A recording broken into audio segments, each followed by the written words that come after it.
السلام عليكم مقعيق ومحمود اسماعيل آدم waxaan bartay cilmiga geology-ga ama Master of Geology maanta waxaan jeclaystay inaan idiin soo gudbiyo maadada geology-ga ama barashada dhulka kadib markaan arkay baahida loo qabo cilmiga geology-ga dad badanna faham darro ay ka haysato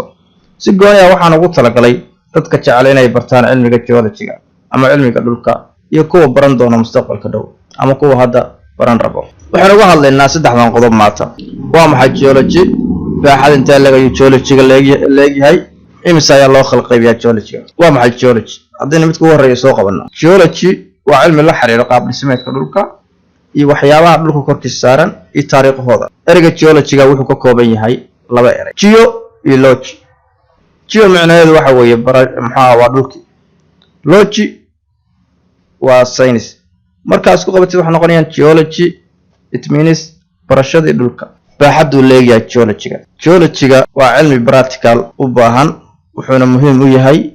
bilaadanka badanaa waxaa loo isticmaalaa il dhaqaale ahaan sida mineralska rockska petroleumka natural gaska coal gemstoneska ore forming depositska groundwater radioactive mineralska civil engineersku wuxuu isticmaalaa sida waxyaabahan soo socdo damiska oo ah biyo xireennada tunneliska tuubooyinka dhulka hoostiisa mara biyaha qaado substationka meelaha biyo fariisinka bridgeska buundooyinka national highwayska wadooyinka remote sensing and geoinformatic system surface waa loo isticmaalaa sida satellite-ka kale inuu sawir kor ka soo qaado oo xogta dhulka soo ururiyo ayadana waa loo isticmaalaa waxyaabo kale oo badan waxaa loo qaybiyaa geology-ga waxaa loo qaybiyaa physical geology petrology mineralogy structural geology stratigraphy paleontology historical geology economic geology mining geology engineering geology geophysics